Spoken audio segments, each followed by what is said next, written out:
We're getting millions of people. I'm a bit downbeat today, I realized. No, millions of people are Googling Bilderberg and they're finding Prison Planet. So see, that backfires on the mainstream media. That's why we're seeing some reportage now from some mainstream media, because they're losing so much credibility and media market share. See, the media has denied all this existed until about 6-7 years ago.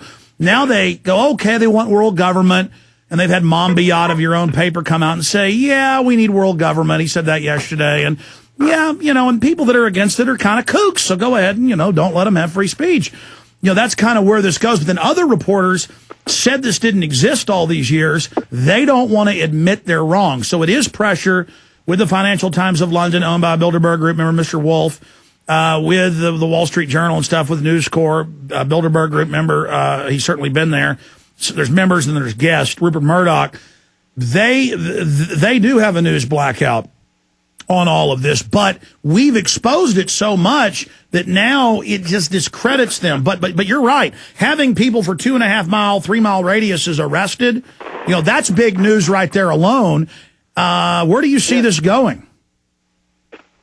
Well, I think you're absolutely right about credibility. I think that, with enough different voices all standing here and pointing at it and going, look, whatever else is happening, whatever you say about it, whether it's good or bad, these limousines did just pull up. These helicopters are circling above.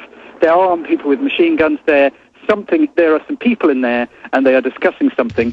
Is that not a news story? Is that not news? And I think that if you're not covering that, and you're deciding to just put an extra page in the paper, to cover some soap opera or whatever, or sports event, then you have to lose credibility. Surely, if you have any shred of self-respect as a news editor, surely you're giving it a place. Thank goodness the Times. Absolutely, stay there. One more segment. Big Brother, mainstream media, government cover-ups. You want answers? Well, so does he. He's Alex Jones on the GCN Radio Network. And now, live from Austin, Texas, Alex Jones. We are back live. The Bilderberg Group is now into day number 2, then day 3 tomorrow, into Sunday. We'll have a big report for you, 4 to 6 p.m. at Central Standard Time, the abbreviated Sunday edition. We'll probably have reports again from the final day of Bilderberg as it's breaking up and leaving. You can be 2 miles away, 3 miles away, trying to get them coming in on the highway or leaving. We'll see on Sunday if people get arrested, even trying to videotape the gods leaving. Because the men in black limousines with helicopters and troops, they don't exist. The world bankers meeting with the royalty, when we get their own documents that Jim Tucker's stolen from them before and things, openly bragging about world government, none of that exists. So got to tell the public, there just happens to be army and police out here arresting you. If you come near, nothing's going on. Go away. We're talking in this segment and a little bit into the next. You'll be gone by 10 after. We have several other guests and a bunch of other news we're going to be covering.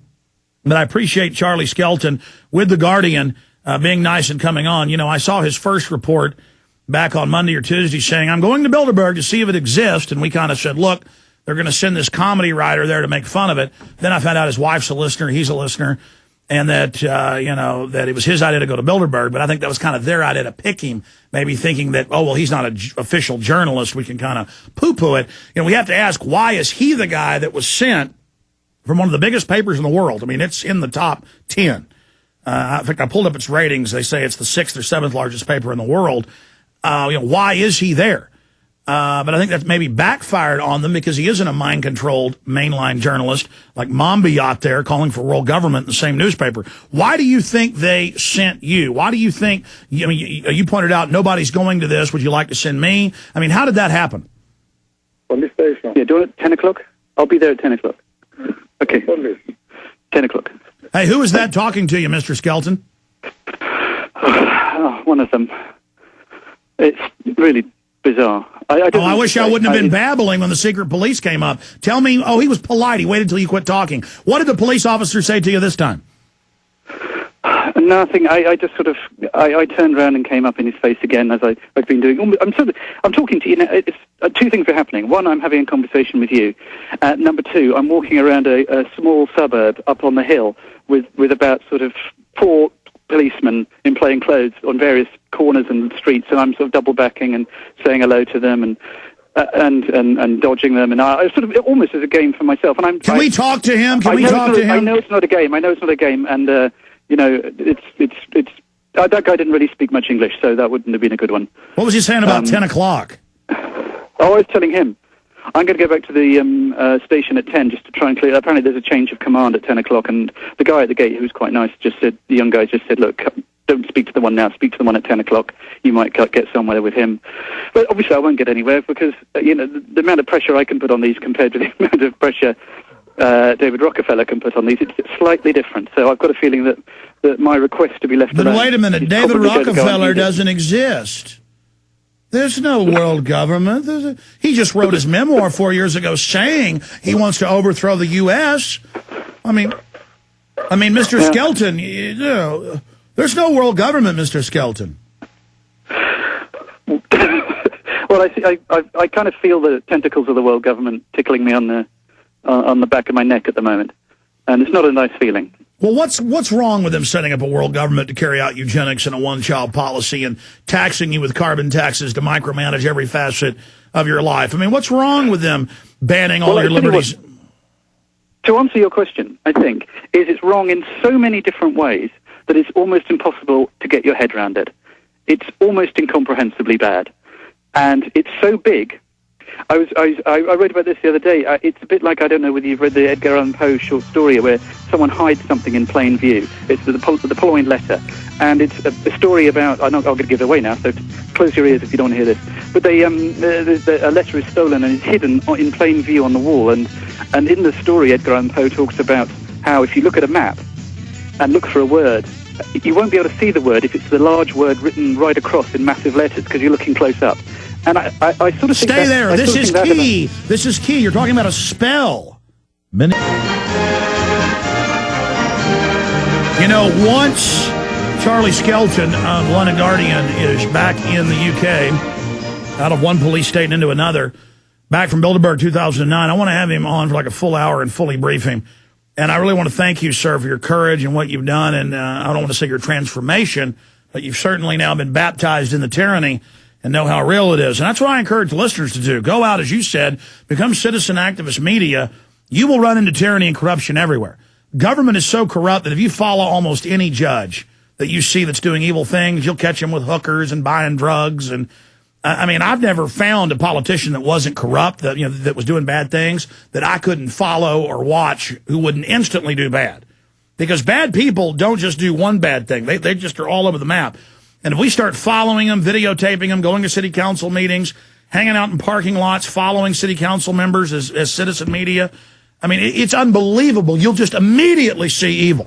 These people just run around continually engaged in wickedness, as the Bible says, and, going and covering global elitists, going and doing everything you're doing.